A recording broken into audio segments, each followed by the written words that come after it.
Welcome to this explainer. For centuries, whenever weary sailors and bold explorers finally made it back from the edge of the mapped world, they brought back some seriously chilling accounts. They described coming face to face with terrifying dragons and mesmerizing sirens.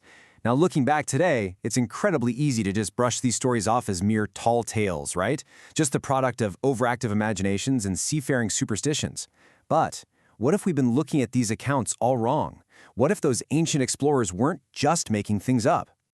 Okay, let's dive into this. I want you to really imagine this scenario. What if ancient monsters were actually real? And I don't mean that in some magical or supernatural sense, but what if these terrifying beasts and dark legends were actually based on observable, physical data that these early explorers were literally stumbling upon in the wild? The amazing truth we're going to unpack today is that these early explorers were actually conducting primitive science. They were out there in the field, making observations and collecting data. The catch? Well, they didn't have modern microscopes, carbon dating, or the vast databases of biology and geology that we completely take for granted today. Instead, they were struggling to interpret bizarre and completely unprecedented biological and geological discoveries. They were basically trying to make sense of a deeply confusing world using only the tools and cultural reference points they had available to them at the time. Section 1. The Dinosaur and Griffin. Let's ground ourselves with one of the most famous examples of early data interpretation, looking at physical clues left in the earth that absolutely baffled ancient minds. Historically, the griffin was a legendary creature, boasting the sharp beak and wings of an eagle, combined with the muscular, four-legged body of a lion. It was a terrifying concept for sure, a monstrous hybrid that guarded treasures and struck fear into the hearts of ancient peoples. But where did this highly specific, terrifying mental image actually come from? And this brilliantly illustrates the aha moment. On one hand, you have the mythical griffin. On the other, the Protoceratops, a very real beaked dinosaur with a four-legged body. Think about it.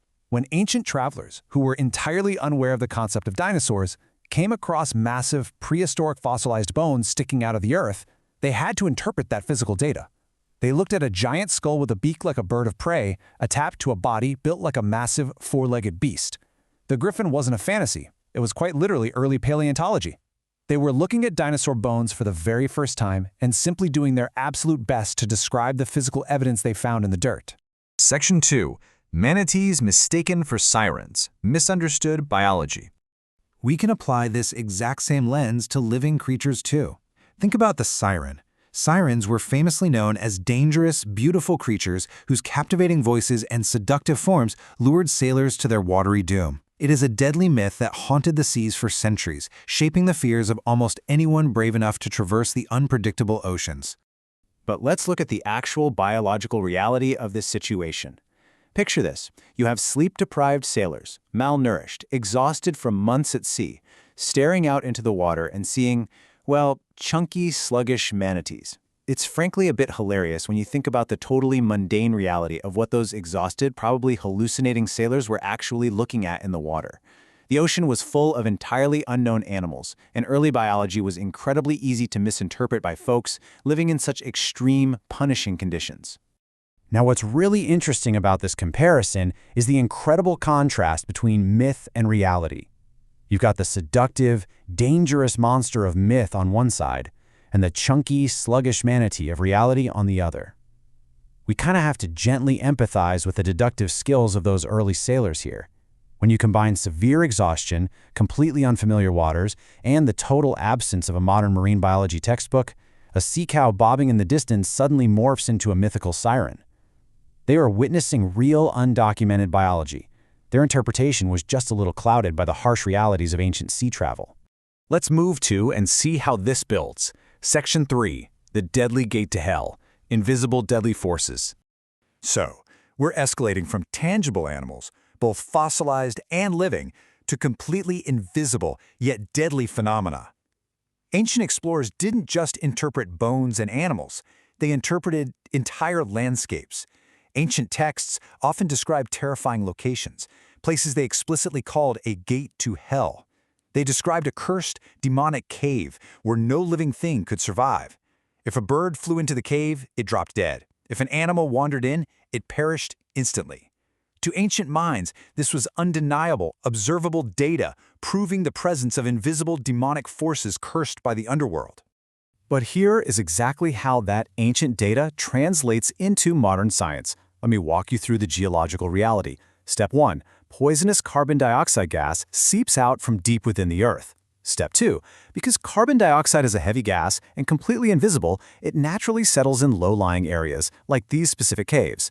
Step 3. Entering the cave causes sudden asphyxiation. The ancients were absolutely correct in their data collection. The cave was genuinely deadly, and an invisible force was indeed killing whatever entered. They just lacked the geological and chemical knowledge to name that invisible demon carbon dioxide. They were observing real geological data, just wrapping it in the language of mythology. Section 4. Mythology as Primitive Science. Reframing mythology. So, the crucial point is this. We need to entirely reframe how we think about mythology. It wasn't just ancient people making up fantasies for entertainment. Actually, scratch that. It was humanity's very first noble attempt at science. As we've seen, finding prehistoric fossils inspired the griffins. That is primitive paleontology. Misunderstanding unfamiliar animals like manatees inspired the sirens, primitive biology. And observing poisonous carbon dioxide gas inspired legends of gates to hell, primitive geology. They were using the exact same scientific impulse we have today, observing the world, gathering data, and trying to explain it. This brings us to a really fascinating, provocative question to leave you with. If our ancestors' deeply held beliefs about griffins, sirens, and demonic caves were actually just the misinterpretation of dinosaurs, manatees, and carbon dioxide, what modern discoveries will be tomorrow's myths? I mean, are we currently looking at data in our own world, maybe deep in the cosmos or at the absolute bottom of the ocean that we're entirely misinterpreting because we just don't have the tools yet? It's an incredible thought to carry with you. Thank you for joining me for this explainer, and remember to always look a little closer at the data around you.